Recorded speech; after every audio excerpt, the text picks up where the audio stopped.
CC members and partners. I am delighted to welcome you back to the Women in Tech live discussion on the CC-Podcast.telco. Since the last time that Laura and I sat down, we have released a new edition of the Women in Tech magazine. This time we feature Sophie and Therese, Executive Chairman of 265 on our cover. A huge thank you goes out to 265 for their tremendous effort in getting this edition of the Women in Tech magazine off the ground. There's a lot of great insights in here that Laura and I wanted to share.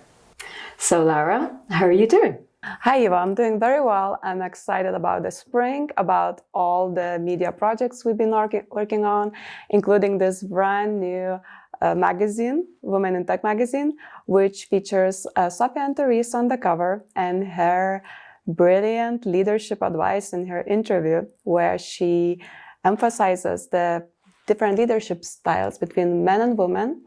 I often say that actually we women and men, we are not the same, we are different. And when we embrace those differences, this is where the magic happens. Sophie states that she observed that women tend to be a bit more focused on communication and relationships. And this is great because it helps to build strong teams and it helps to create the environment where people feel truly valued. So amazing. Absolutely. Sophie's interview is a great read, not only on her insights around leadership, but also she has a very interesting perspective within the industry. You know, initially, Sophie wasn't so interested in technology. She trained as a lawyer and then she joined the industry later on. So something that she also mentioned in her interview is that telecommunications is not just for your typical techie types of people. It's actually meant for those who are interested in change and in development and who have a real passion for that. And I think that perspective makes it feel a lot more open as an industry. So I love Sophie's interview.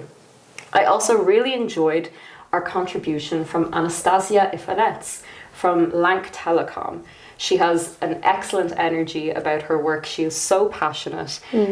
She compared the telecommunications industry to being like traveling the world. She said that her recent commencement with the African market was like opening a beautiful new book. She also told us about some of her pretty crazy hobbies like skydiving. Wow. Yeah.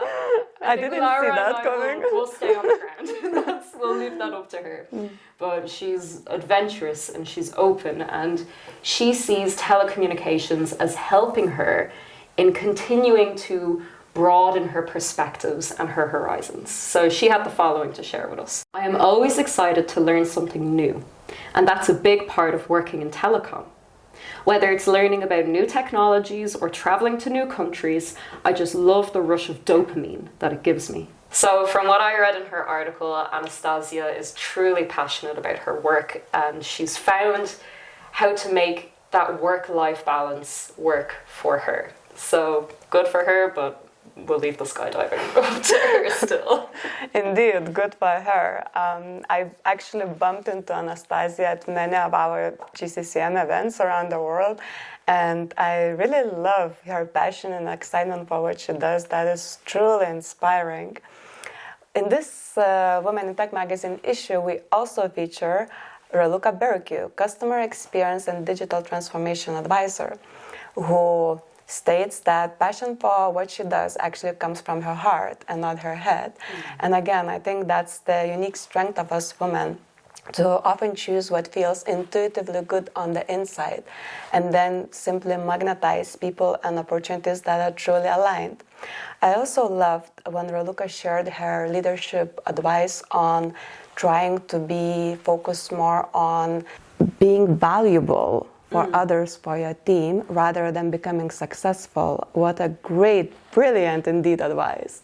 Definitely. I think Raluca is certainly one of those natural born leaders. Yeah, she is. It seems she has that intuition on when the head, the rational thinking and the emotions go hand in hand, when to help your team and when to push them. So she's great to read from, and I absolutely recommend that article. We had a lot of discussions around leadership during our Middle East 2022 GCCM in Oman.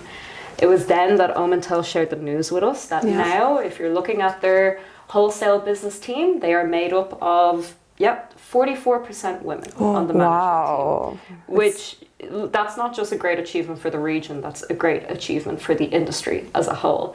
So once again, congratulations to Omentel for such a great outlook, and we wish them even more luck developing.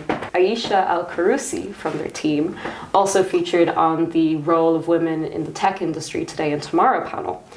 And she shared her perspective as a young woman, a young Omani woman in the industry, as well as perspectives within the Middle East and within their corporate culture around women in technology. During her keynote, Aisha really focused on the great work Omentel has been doing within their management team. But during the discussion, I feel like she focused more generally on women's position themselves in the workforce and how women apply their own minds towards their work. She had the following to share. I don't believe that organizations or people's perceptions of me can stop me from growing, which is why I'm saying that it's all about women themselves. Although I agree that there are some challenges that could be faced in some organizations, it is at the same time about how women can be smart in tackling these challenges and overcoming them.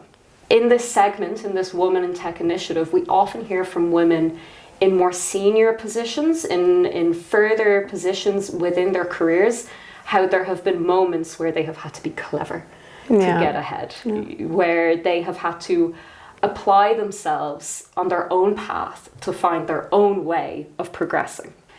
It seems like already Aisha has learned the right mindset in how to be resourceful and strategic, and maybe in a perfect world women would not have to do these things, but ultimately these are strengths. They're coming from adversity, but it's an initiative and it's pushing young women to think smarter and work harder. So kudos to Aisha.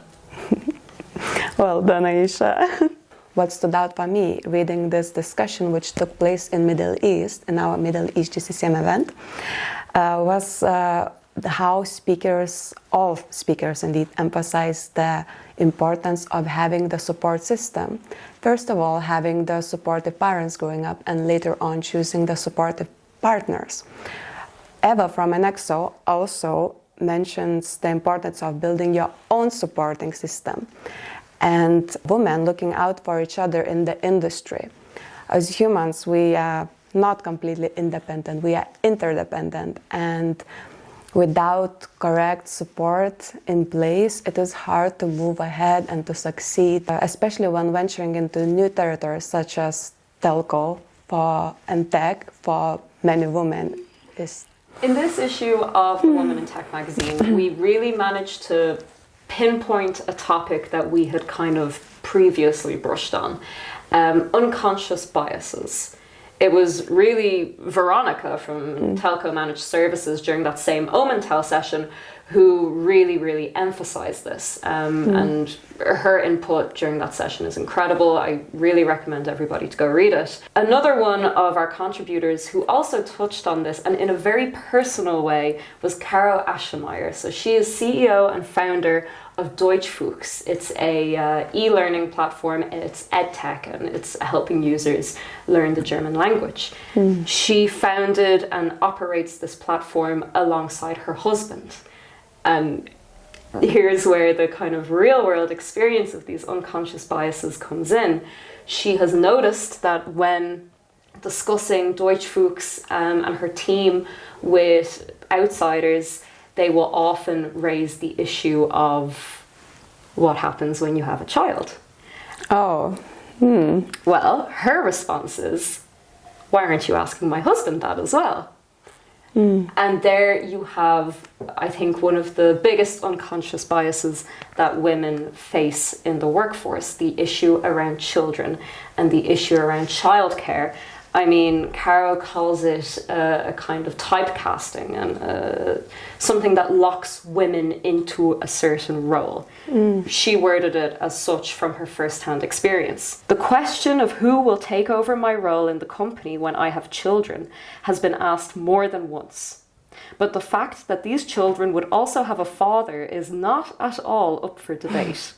Certain role models are simply deadlocked. Things have to change. Caro really takes this in her stride, nevertheless, despite facing these stereotypes and these assumptions about her. She allows it to empower her. She says, do your own thing and dare to be yourself, to all of our women in tech readers. So, utterly inspiring. Thank you, Caro. How inspiring indeed.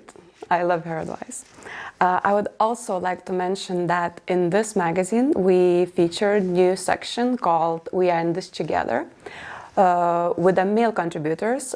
This section is created to promote gender equality and inclusivity at the workplace.